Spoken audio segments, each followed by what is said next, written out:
Focus में रहेगा, क्योंकि जियो फाइनेंशियल हमने देखा था कि एक बढ़िया रफ्तार से ये शेयर चल रहा था और 340 रुपए के आसपास तक ये चला गया था।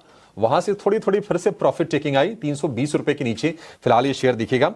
लेकिन इसको लेकर खबर ये आई है कि इन्होंने आलियांस के साथ 50-50 री इंश्योरेंस से ज्वाइंट वेंचर किया है।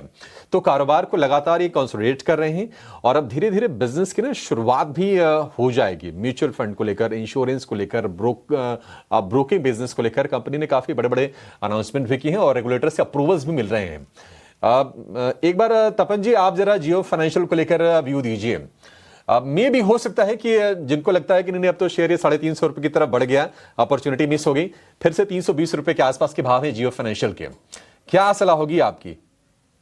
जी अभिषेक, ये देखो जियो फाइनेंशियल में आई थिंक हम लोग काफी टाइम से बात करो, मैं काफी पॉजिटिव इस स्टॉक पे, क्योंकि देखो इनके एक के बाद एक सेगमेंट में ऑपरेटिंग हो रहे हैं। जैसे आपने बताया अभी इंश्योरेंस के लिए भी इन्होंने एयरलाइंस के साथ टाई अप किया है और ब्लैक रॉक के साथ ब्रोकिंग हाउस ऑलरेडी अभी ऑपरेशन आने वाले फंड्स में अगर देखो तो ऑलरेडी आई थिंक 15 से 20 फंड, पैसिव फंड उन्होंने ऑलरेडी लॉन्च कर रहे हैं, तो वहां तो ऑलरेडी ऑपरेशन चालू हो गया। तो आई थिंक ये कुछ 2-3 क्वार्टर में उनके काफी सारे रेवेन्यू जनरेशन वहां आने लगेंगे।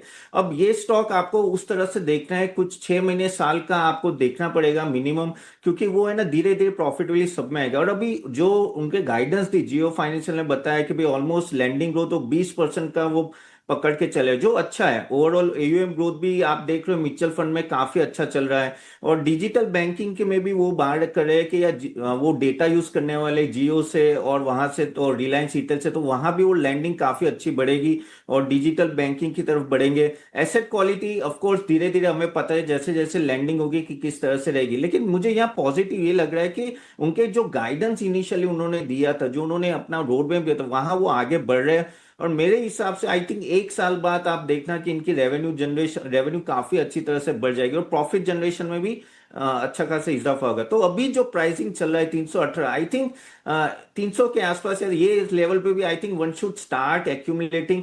I think one can bat on this. Of course ये जियो सॉरी बजाज फाइनेंस का डायरेक्ट कॉम्पिटिटर है, लेकिन आई थिंक आगे जाके कॉम्पिटिशन बढ़ेगी। लेकिन आई थिंक जियो फाइनेंशियल जिस तरह से अभी स्ट्रेचर में जिस तरह से रोड में पे, आई थिंक पॉजिटिव लग रहा है मुझे यहाँ से।